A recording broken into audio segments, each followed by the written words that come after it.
선생님으로 치면 살 날이 아직 많이 남으셨는데 벌써 자기 생을 염할 그런 건 아닌 것 같고요. 이게 아마 그 전반기를 이제 정리하는 그런 자세인 것 같습니다. 그래서 오늘 이제 전반기를 잘 이렇게 정리를 하시고 다시 새로운 인생을 이제 바로 되져서 시작할 수 있는 그런 자리가 되었으면 합니다.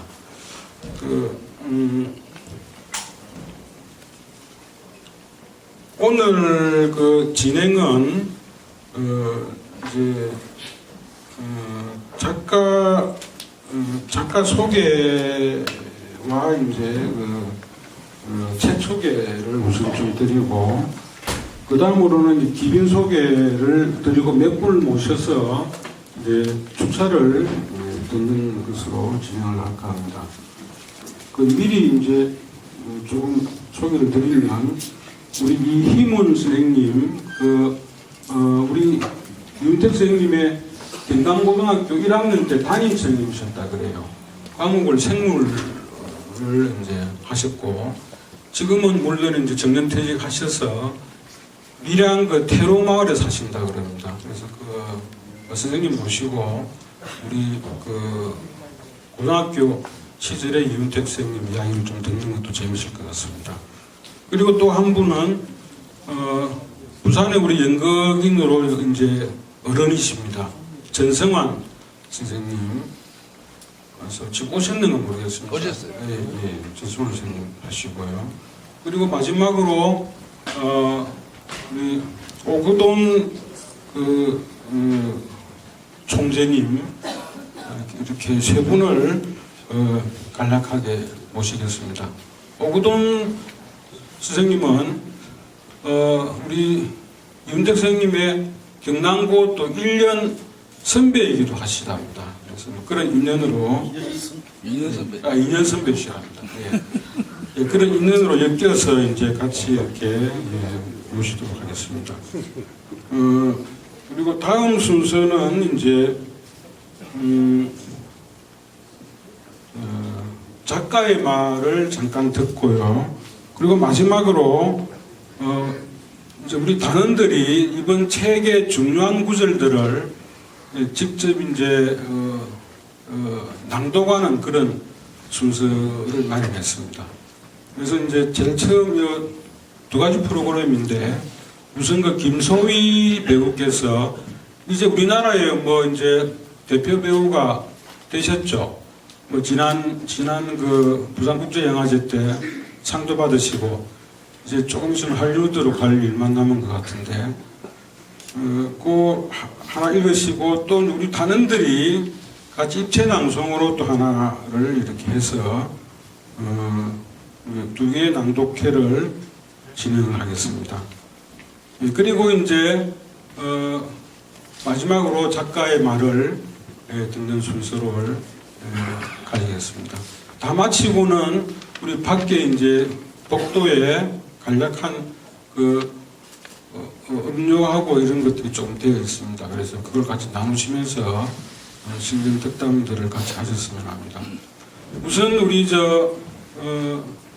프로그램 오늘 순서를 시작하기 전에 우리 윤택 선생님하고 가족분들을 한번 같이 모셔서 인사를 드리는 순서로 하겠습니다. 우리 이현순 여사님 그리고 이채경, 이상경 앞으로 두 따님을 두셨습니다.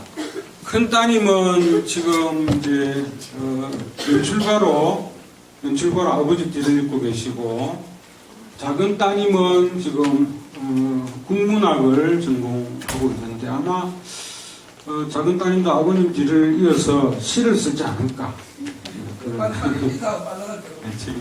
자, 앞에 나오셔서 같이 한번 인사를 한번 해주시고.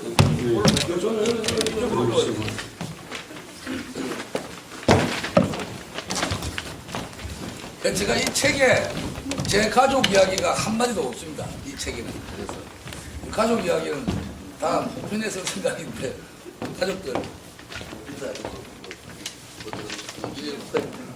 요 제 큰딸이고요. 이채경 양입니다. 장한 딸입니다.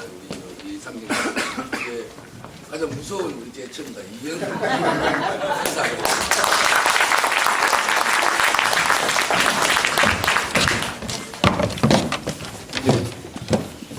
세 분 가족을 이제 한 분에 보셨습니다. 제가 보기로는 큰 따님은 아버지 기질을 닮은 것인 것 같아요. 그리고 작은 따님은 어머니 기질을 닮아서 그런데, 근데 이제 우리 부모들을 다 닮긴 했는데, 사실 일은 그렇지 않은 것 같아요. 일은 아버지 일을 다 물려받아서 한 따님은 연극을 하고 한 따님은 문학을 하게 될 것 같은 그런 생각이 듭니다. 자, 우리 축사를 듣겠습니다. 조금 전 말씀드린 대로 이희문 선생님 먼저 모시겠습니다. 이희문입니다.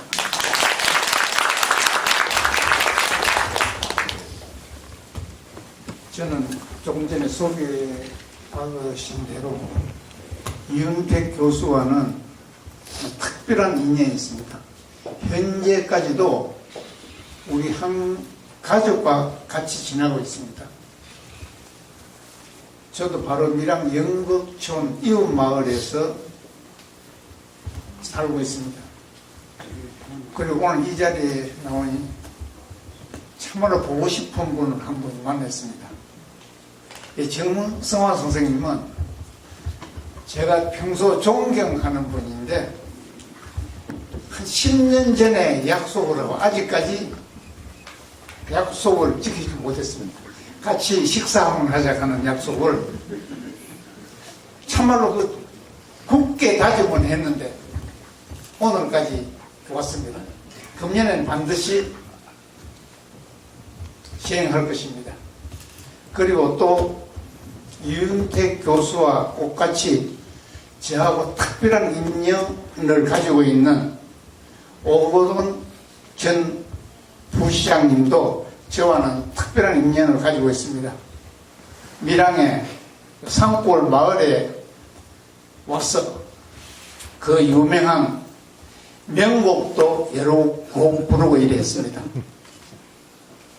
이래 반가운 분을 이 자리에서 만나 보니까 더 뜻이 있습니다. 앞으로 우리 이은택 교수를 계속 좀 도와주시기를 부탁드립니다. 감사합니다. 네, 좀 말씀 감사합니다. 우리 이어서 전승환 선생님 모시겠습니다.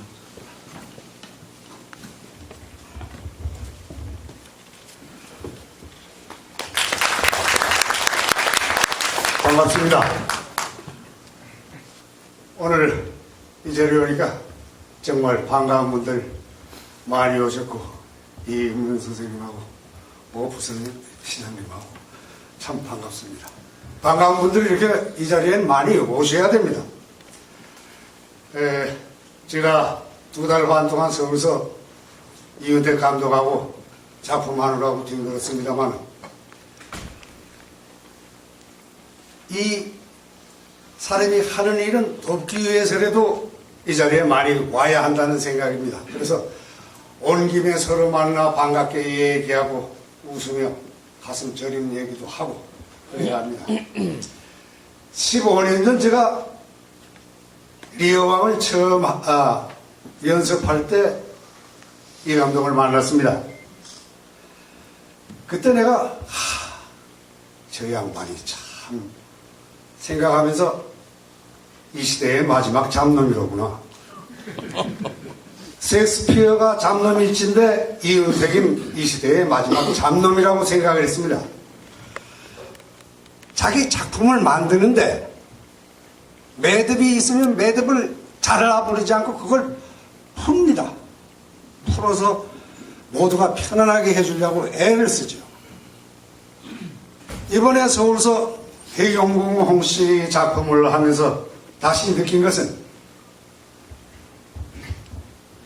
천상의 어떤 그 문화예술 담당 신이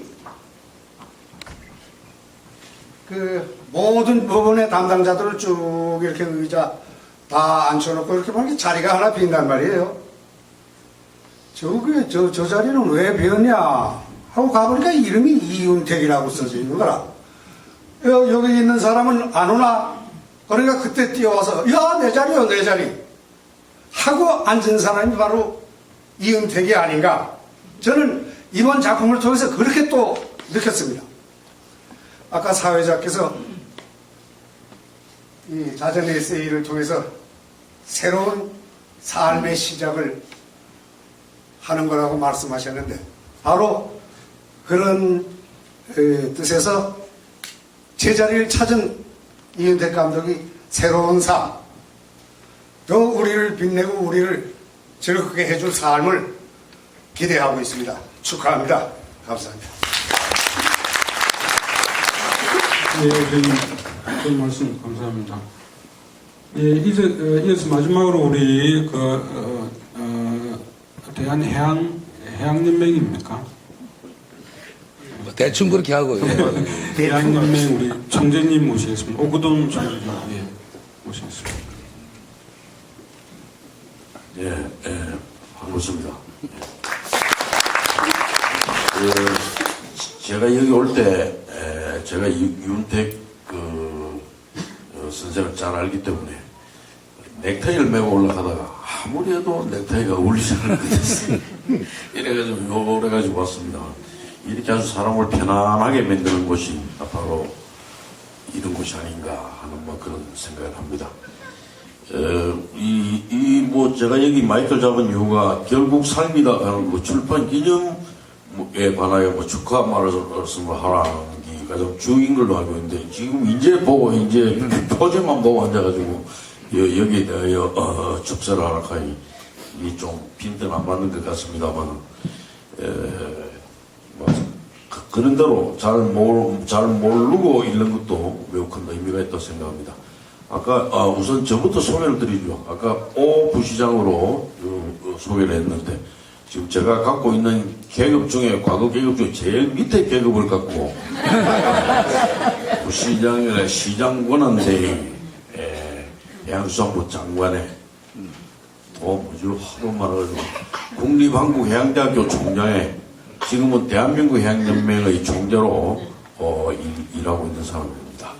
한데 저보고 지금도 과장님 가는 사람도 있습니다. 그러니까 이 제일 처음에 만났던 그 인연, 그게 얼마나 아름다운 인연인가를 알게 되고, 오히려 그렇게 불러주시는 것이 훨씬 더 참 기분 좋고 옛날을 생각하는 것이 아닌가 생각합니다. 아까 우리 두 어른께서 말씀이 여기 오니까 아주 참 반가운 사람들 만났다 했는데, 저도 보이게 여기 오니까 아주 참 반가운 분들이 많네요. 우리 도용복 회장님, 우리 이 여행가, 세계적인 여행가고 하여튼 여러 가지 자기가 가서 목숨을 걸고 가서 보고 와가지고 그거를 많은 분들에게 소개해 줌으로써 우리 젊은 사람들에게 아주 모험심을 불러주는 이런 분이 있는가 하고, 우리 공무원이 아까 보이긴 한 사람 있습니다. 우리 김영양, 이제는 기획관리실장, 그러니까 의회 지금 사무처장이다. 아마 좀 있으면 부시장, 김 부시장도 아마 나오지 않을까 하는 그런 기대를 갖습니다. 저분이 아주 그냥 평범한 공무원이 아니라 아주 훌륭한 문필가라는 사실을 제가 나온 책을 보고 아주 언제 이런 실력이 있었노? 전 이런 사람 공무원에게 아깝다 하는 그런 생각도 한 적이 있습니다. 또 아울러서 우리 전 시립박물관장을 더 오래 하락하는데도 불구하고 때리치우고 나온 양명준 관장도 여기 오니까 또 앉아 계셔서 매우 참 반갑게 생각합니다. 제가 말씀 좀 긴 거 그렇죠. 그러나 요는 자유분방되기 때문에 1시간 정도 얘기를 이제 이윤택 우리 후배께서는 아주 특징이, 첫째로는 서울 쪽에서 활동하지 않고 처음부터 지방에서부터 계속 활동을 하면서 중앙에서 모셔가는 식의 이런 문화계의 유명인사가 아닌가 이렇게 생각이 들어서 저는 정말 아주 귀한 분이다 이런 생각을 합니다. 앞으로 오늘 뭐 아까 부산일보 쪽에서는 이 타이틀을 갖다가 이윤택 감독이 이제 새로이 부산서 이제는 새로운 출발한다 뭐 이런 식의 타이틀을 갖고 있었어. 진짜인지 가짜인지는 모르겠습니다. 정말 참 반갑게 생각하고 이제는 미래가 안 가도 볼 수 있도록 우리 이웃에서 볼 수 있도록 계속 하는 막 그런 생각을 합니다. 또 이 두 번째로는 이분은 별로 이 학벌이 저보다 훨씬 못해요. 별로 학벌이 안 좋은데도 아주 이 학교를 마치고 공부를 정말 열심히 하신 분이고 이렇게 함으로써 동국대학교 교수 자리가 비있을 때 우리 참 이윤택 선생을 모셔가는 모습을 보고 야 참 얼마나 개인적인 노력을 많이 했으면 맨날 술만 먹고 있는 줄 알았는데 이 전혀 그렇지 않았구나 하는 뭐 그런 생각도 올라서 했습니다. 뿐만 아니라 영화, 연극, 문학에 이르기까지 아주 광범위한 그 활동을 하게 되었어. 앞으로 더 큰 활동을 하지 않을까 뭐 그런 생각입니다. 하여튼 저는 행정적인 차원에서 대한민국은 서울공화국이다 하는데 대하여 항상 통탄하고 있는 사람입니다. 돈도 인재도 또 문화도 전부 서울에 집중되어 있는 것과 같은 이런 시대 속에서 그래도 우리 이윤택 선생과 같은 분이 우리 부산 지방의 중심에 서서 이렇게 우리의 문화를 키워나가고 있다는 데 대하여 아주 기쁘게 생각하고 우리 시민들이 이윤택 선생 또 이 자리에 양명준 원장이나 이런 분들을 우리가 잘 모셔야 되겠다 하는 뭐 그런 생각을 하는데 여러분들 공감하시면 박수를 쳐주시면 좋겠습니다.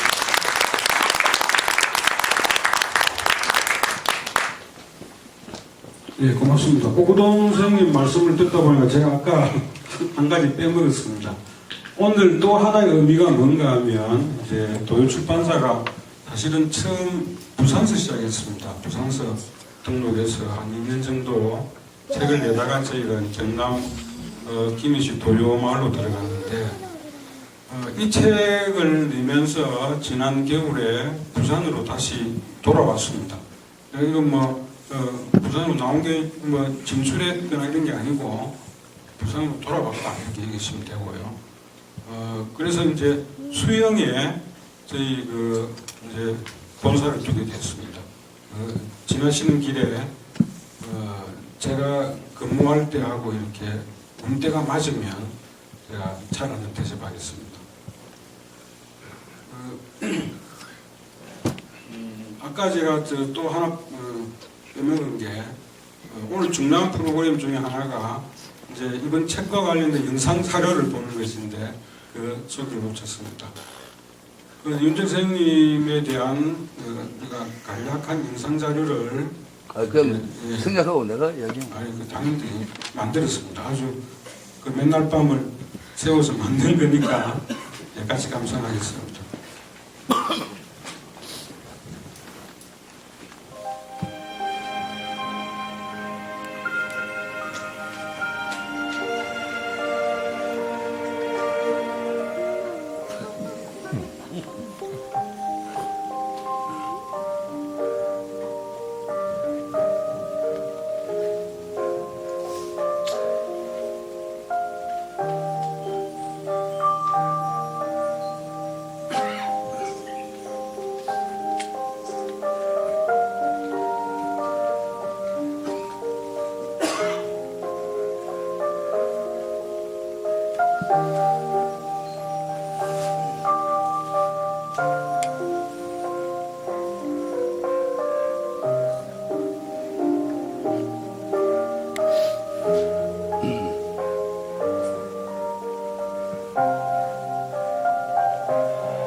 몇 살이었어요?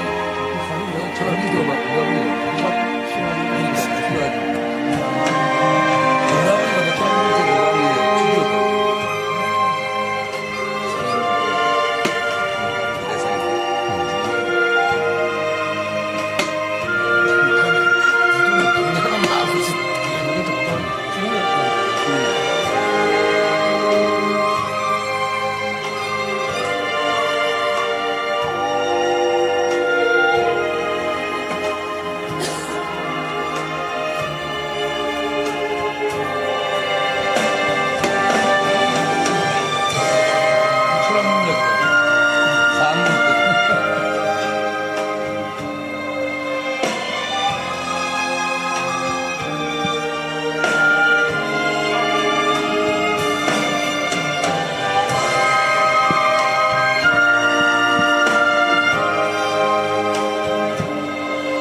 구조한 사람이니까.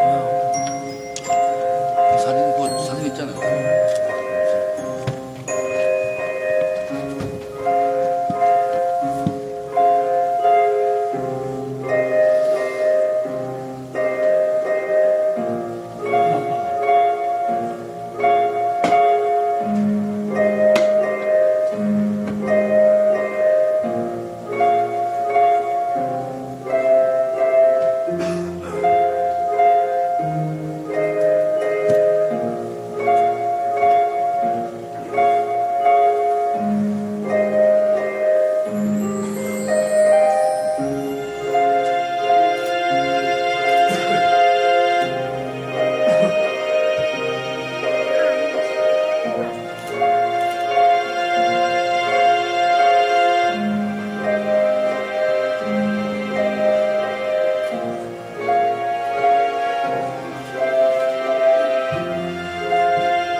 네, 안녕하세요. 네, 저는 이윤택 선생님께서 가마코로 소극장에서 창단하신 극단, 27년 된 극단, 연희당 거리패의 지금 현재 대표를 맡고 있는 김송이라고 합니다.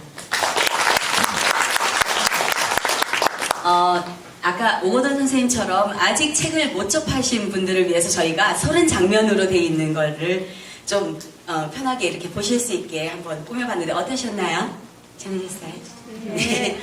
예, 그리고 저희가 축하로 선생님의 이 장면 중에 저희가 할 수 있는 한 2장면만 해서 좀 읽고 그리고 약간 움직여보고 그렇게 표현을 좀 해보도록 하겠습니다. 축하하는 공연이라고 생각해 주시면 되겠습니다.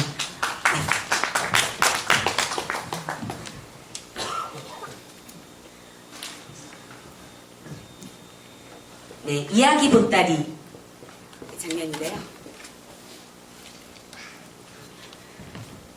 저는 어머니의 잔소리를 쉰이 넘도록 들으며 살았습니다. 팔순을 훨씬 넘긴 분이 며느리와 손녀들 보는 앞에서 아들 먹는 것, 입는 것까지 간섭을 하셨죠. 듣다 못한 며느리가 이제 그만하시라고 맞대응을 하면서 부부간의 갈등이라는 것이 시작되었습니다. 팔순의 시어머니와 초등학교 교사 경력 27년의 며느리가 벌이는 설전이 이 집안 싸움의 주류였는데 결과는 어머니의 연전연승이었습니다. 어머니의 언어 공격은 본인은 화를 내지 않으면서 상대방의 감정을 긁는 고단수 화술입니다. 쩡쩡한 음성에 실리는 말의 에너지가 고저 장단, 강약을 자유자재로 구사하면서 며느리의 화를 돋우는 것입니다. 며느리는 얼굴이 시뻘겋게 달아올라 울면서 주저앉았는데 정작 본인은 말다툼을 즐기는 분위기죠. 말의 완급을 조절하면서 적당한 침묵과 휴지부 사이에 폭포수처럼 쏘아대는 사자우는 상대방을 일시에 묵사발로 만듭니다. 쉰이 다 된 며느리가 어린애처럼 엉엉 울 때쯤 아들의 지원 사격이 시작되죠. 이제 좀 그만하란 말이오. 와, 아침부터 먹는 거 가지고 야단이요. 밥이 목구녕으로 들어가지 콧구녕으로 들어가지 모르겠네 이거. 그러면서 밥상을 엎어버리고 일어서는데 이게 또 다른 화약골을 건드리는 꼴이 됩니다. 그래, 잘하는 짓이다. 애미 앞에서 밥상 엎고 이 집안은 자손 대대로 밥상 엎고 집 나가는 게 주특기가. 네, 이리 좀 앉아봐라. 얘기 좀 하자. 그러면서 바싹 다가앉으시는 겁니다. 10분만 하겠다던 어머니의 잔소리가 4시간까지 이어진 적도 있었습니다. 2번 다시 안 하겠다는 말을 수천 번, 수만 번 들으면서 어머니와 같이 살아온 셈이죠. 어머니의 이야기 보따리는 같은 내용의 같은 어조인데 수천 번 되풀이되면서도 늘 새로운 현장감을 제공합니다. 그래, 내가 아버지가 초량 명태고방에서로 시작되기 일수인 어머니의 이야기는 아버지 씹기에서 씹으면서 은근히 그리워하기로 이어집니다. 이분은 내가 어떻게 니를 키웠는데 로 발전하죠. 이때쯤 되면 저는 우라가 슬그머니 치밀어 올라 했던 소리 또 하고 했던 소리 또 하고 정말 미치겠네. 고함을 지르면서 판 깨기를 시도하는데 어머니는 내가 언제 그 이야기했노? 정색을 하면서 시치미를 떼십니다. 사람이 기억력도 그리 없어. 정말 안 했단 말이오. 하고 밀어붙이면 에라이 포로 자식아. 애비 닮아가지고 어디다 눈깔 치뜨고 지랄이고 지랄이. 대갈일성으로 맞받으십니다. 포로자석은 아비 없는 후레자식의 사투리인데 이 말이 나올 때쯤이면 딸자식 교육에 문제가 되는 일이 발생할 우려가 있습니다. 어머니가 구사하시는 산소리는 듣는 사람에 따라서는 싱싱한 경상도 토박이 연애의 미학일 수도 있지만 의미론적으로 지독한 욕설이 되기 때문이죠. 아버지는 어머니의 말을 돌아가실 때까지 듣기 싫어하셨습니다. 조상 제사 지낼 때 하루 찾아오시는 아버지를 어머니는 한 번도 마음 편하게 돌려보내지 않으셨습니다. 와장창 밥상을 엎고 발걸음을 대문 밖으로 향하시는 아버지를 급히 뒤쫓아 나가면 너가 엄마 말 잘 들어라. 한마디를 툭 내던지시고는 살같이 사라지셨죠. 정작 본인은 어머니의 말을 듣지 못하시면서 저보고는 말 잘 들으라는 아버지의 말씀만큼 모순된 말은 없었죠. 어머니는 필사적으로 아버지에게 말을 하시려 했고 아버지는 듣지 않으셨습니다. 어머니는 제게 집요하게 말을 걸려고 하시고 저는 참아내지 못한 것이죠. 며느리가 참아내지 못하고 중학교 다니는 손녀딸이 견뎌내지 못했습니다. 그러니까 생후 14개월 된 막내에게 말을 하시는 겁니다. 무슨 말인지 알아듣지도 못하는 아기에게 전하고 싶은 어머니의 말씀은 도대체 무엇이었을까요? 저는 엉뚱한 깨를 내어 녹음기를 사드렸습니다. 저한테 털어놓기 전에 여기다 대고 말을 하소. 그날부터 어머니에게는 새로운 말동무가 생겼습니다. 내 말 들리나? 잘 들리나? 예, 제가 황두기 올시다. 그럼 엄마, 녹음합니다.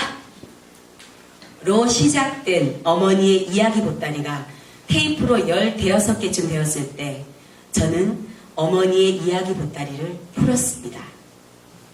녹음된 테이프로 들으면서 잔소리로 들리던 어머니의 말이 새로운 느낌으로 전달되고 있음을 느꼈습니다. 어머니 이야기는 작가의 관념적 덧칠이 없는 날것의 말이었습니다. 어머니는 한글조차 깨우치지 못한 문맹자였기 때문에 현란한 수식도 설명도 없었습니다.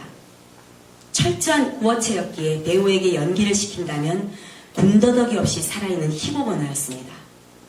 게다가 어머니의 말은 특유의 리듬이 있었고 간간히 한숨과 울음이 적절한 효과음으로 개입하였고 놀랍게도 음울한 노랫가락으로 발전하는 것이었습니다. 글을 모르는 억센 경상도 할머니의 말은 그 자체 리듬과 장단과 박자가 생생하게 살아있는 모국어였습니다. 그 후 저는 어머니의 잔소리에 더는 우라가 치밀지 않았습니다.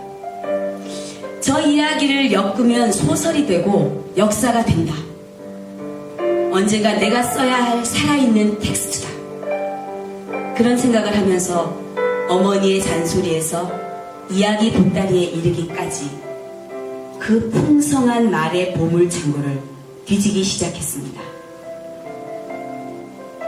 저의 대표이곡 오구 죽음의 형식 1장 어머니와 아들의 대화편은 그대로 어머니의 잔소리에서 훔쳐왔습니다. 또 다른 저의 희곡 어머니는 어머니의 이야기 보따리를 그대로 풀어낸 것입니다. 오구 죽음의 형식은 1989년에 초연된 이후 지금까지 22년째, 어머니는 1996년 초연 이후 15년째 공연이 계속되고 있습니다. 어머니세요? 할머니세요?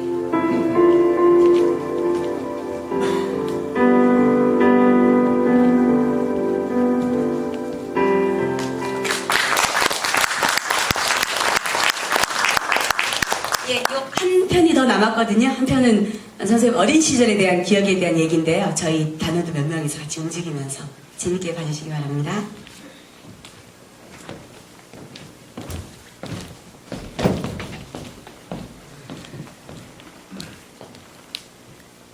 소풍에 대한 기억. 그날 어머니는 외갓집이 있는 시골로 옷 보따리를 이고 장사를 떠나셨지요. 어떡해. 한번 보따리를 이고 나가시면 사흘이 걸리건 열흘이 걸리건 옷이 다 팔려야 돌아오셨습니다. 그날 소풍 가기 전날 초량도가로 화투 치러 나가시는 아버지께 아버지, 저 내일 소풍 가요. 라는 말을 2번이나 했습니다. 아버지, 저 내일 소풍 가요.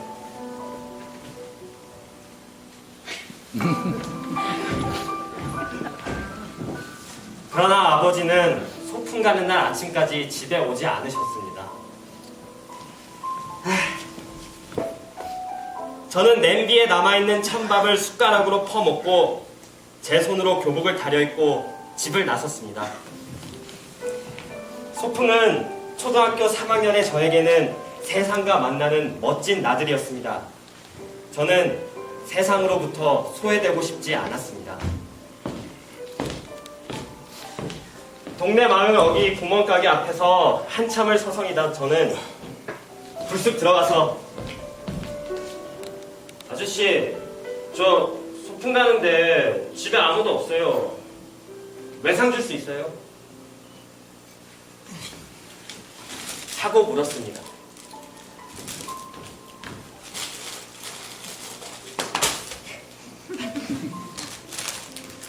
카스테라 2개와 담배 1갑을 달라고 했더니 야야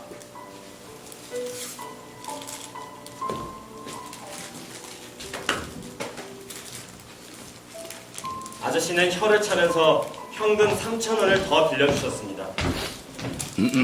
하여튼 저는 그날 교복을 입고 모자를 푹 눌러쓰고 혼자 소풍을 나갔습니다. 우리가 소풍 간 곳은 부산 동네 정씨 무덤이 있는 언덕이었습니다. 결국 우리는 엄청나게 큰 죽음의 봉분 사이를 철없게 뛰어놀았고 그 큰 무덤들이 우리에게는 즐거운 놀이터였던 셈이었죠. 저는 외상으로 마련한 담배 1갑을 선생님께 상납하고 필사적으로 뛰어놀았던 것 같습니다. 카스테라는 점심시간에 바위 틈에 숨어서 먹어치웠습니다. 제 짝 어머니가 싸온 김밥과 닭고기를 같이 먹자고 몇 번이나 불렀지만 끝까지 사양했습니다. 그날의 기억이 엉뚱하게 사진 한 장으로 남아있습니다.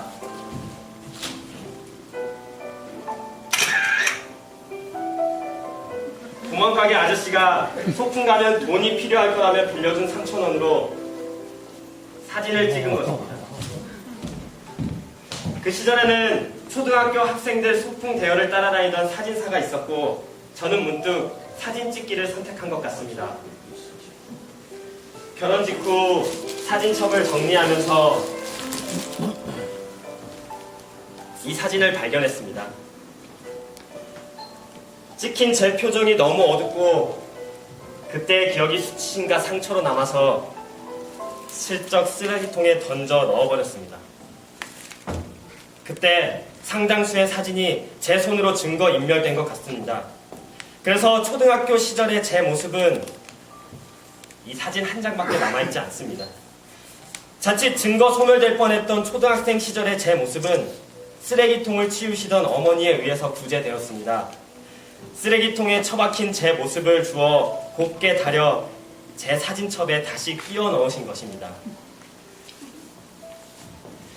사진을 보면 두 모습이 정말 흑백의 대비처럼 대조적입니다. 모자를 쓰지 않는 제 친구는 편안해 보입니다. 얼굴이 희고 잘생긴 모습입니다. 카메라를 대하는 표정 또한 아무 생각이 없습니다. 느슨하게 가랑이를 벌리고 앉아있는 모습이 무게 있고 당당합니다. 이 친구는 제 기억에 의하면 우리 반에서 잘생기고 공부 잘하고 리더십 있는 학생입니다. 성격 또한 아주 호탕하고 여유가 있어서 어디 가도 세인의 주목을 받을 인상이죠. 그래서인지 모자도 쓰지 않고 물병 같은 것도 달고 다니지 않습니다. 그냥 편안하게 세상을 바라봅니다. 그날도 제가 같이 사진 찍기를 권할 때 거절하지 않을 것 같은 대상이었을 뿐 친한 친구는 아니었던 것 같습니다. 그 옆에 울상을 짚고 앉아있는 제 모습을 보십시오. 완전히 겁먹은 표정이네요. 모자를 쓰고 물병까지 가로질러 찾는데 그 속에는 아무것도 없습니다. 두 다리를 바짝 붙이고 앉았는데 몸이 삐딱하게 기울어져 있습니다. 가만히 보니 입도 삐뚤어지고 코도 삐뚤어지고 시선 자체가 세상을 바로 보지 못하고 기울어져 있습니다. 그렇게 못생기고 초라해 보일 수가 없습니다. 크지도 않은 눈을 뜨고 세상을 바라보는데 금방 울음을 터뜨릴 것 같습니다. 그런데도 왜 저는 빌린 돈 3,000원으로 사진을 찍으려 했을까? 아득한 기억 저편을 더듬어가면 수줍은 모습으로 같이 사진 찍기를 원하는 제 부끄러운 모습을 발견할 수 있습니다. 나하고 사진 한 장 찍을래? 그래. 그러지 뭐. 선선히 응해주는 제 짝의 대수롭지 않은 태도가 읽혀집니다. 저는 원하고 그는 응해줍니다. 그래서 저는 절박하고 부끄럽고 그는 편안하고 별스럽지 않은 표정입니다. 그런데 우리가 앉아있는 곳은 오래된 무덤 앞 돌비석 바닥입니다. 두 소녀는 남의 무덤을 배경으로 스스로의 존재감을 드러내고 있는 것입니다. 저는 이 사진을 처음 발견했을 때 제 깊숙한 내면을 들킨 것 같아서 얼른 구겨버렸던 것입니다. 친구의 모습은 손상하지 않고 제 모습을 빗금쳐 구겨버린 제 소나기에 어린 시절 그늘진 고집과 외로움이 느껴집니다. 저는 이런 제 모습을 상당히 오랫동안 수치스럽게 생각하고 숨기려고 했습니다. 그래서 더욱 활달하고 적극적으로 세상과 부딪히려 했던 것이죠. 그 점에서 연극을 선택한 제 삶은 필연적인 결과였다고 생각합니다. 연극에 대한 저의 생각 또한 분명합니다.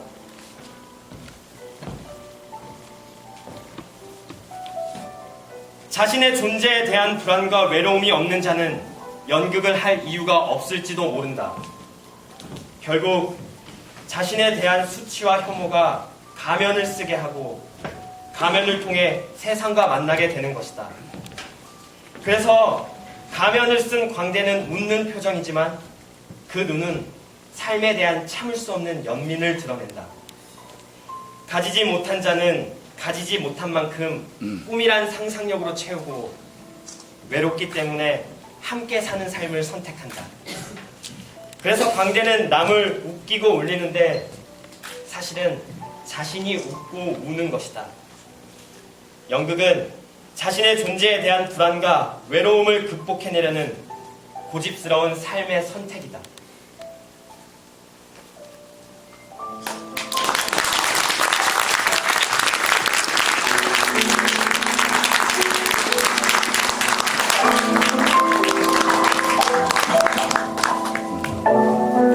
여러 공면이 겹쳐 있는 상황인데 아주 책 전체를 이해할 수 있는 그 핵심을 예, 이제 마지막으로 우리 윤택 선생님 오셔서 예, 말씀 듣겠습니다.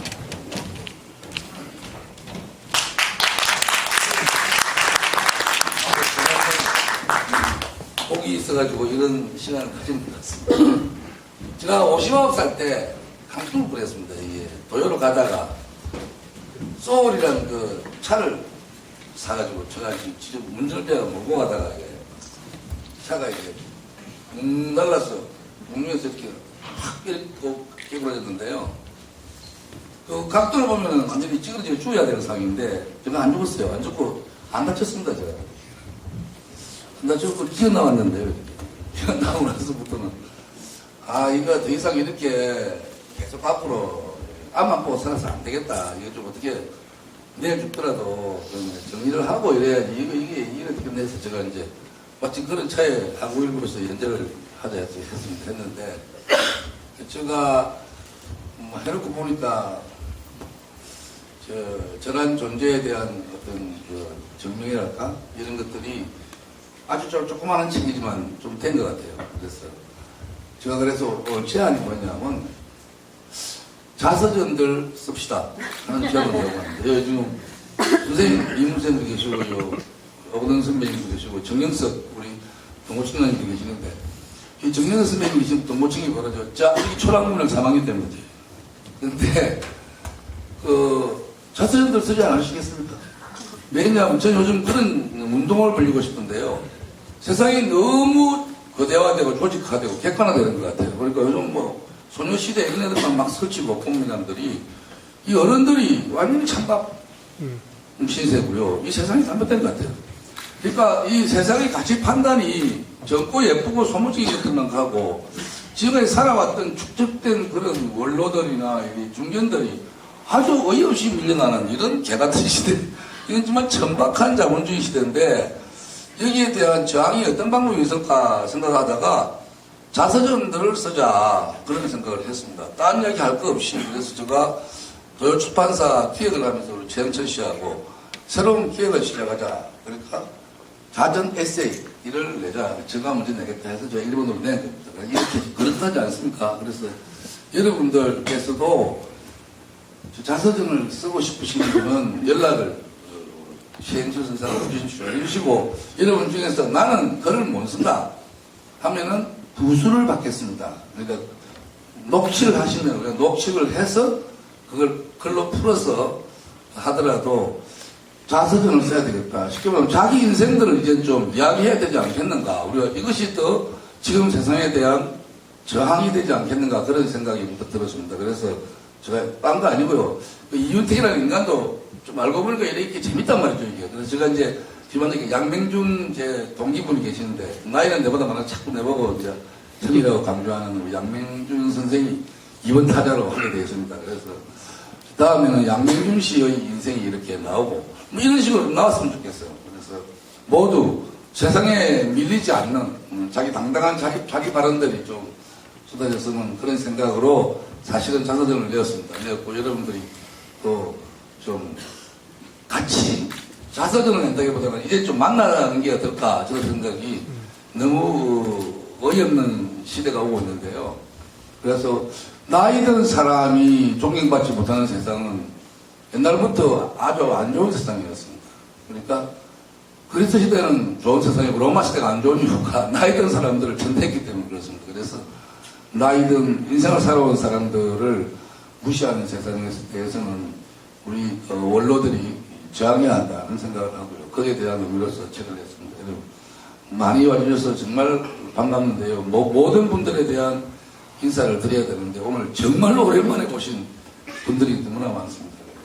일일이 인사를 못 드리겠지만 제가 아는 대로 지금 말씀을 보셨는데 해야 될 것 같습니다요. 정영석 우리 동부청장님 우리 선배님이십니다. 지금 제 고향에 제가 사는 학교에 초량국민학교에 이윤택이가 붙어있었다 이게 제가 그거 나온 학교입니다. 계시고 신태범 형이 여기 계시는 저하고 영재를 받은 신태범 형이 지금 저기 계시네요. 안 계신 가셨나? 아주 오랜만에 오고 지금 그래서 눈이 어두워서 잘 안 보이는데요. 신진 형 우리 고등학교 때부터 제가 문학 선배이신 신진도 계시고 우리 남성우 우리 제 나이가 제가 동갑 친구입니다. 부산문화재단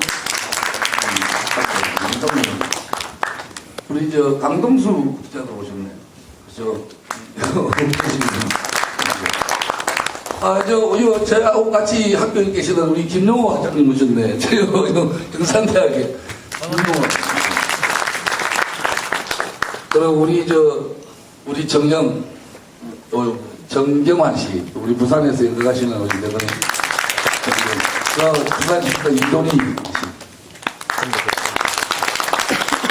신 선생님 우리 서예가 있습니다. 우리 신정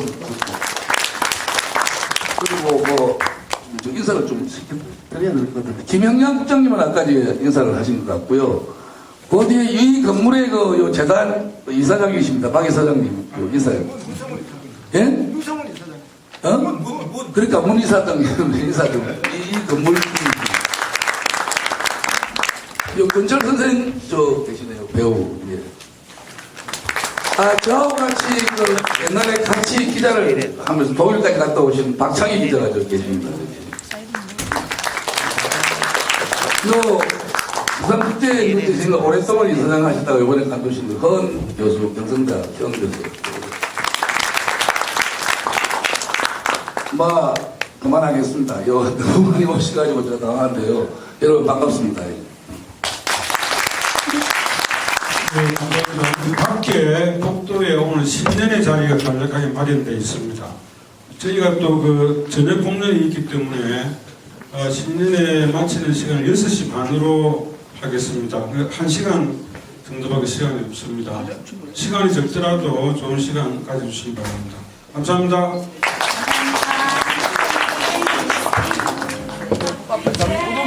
예,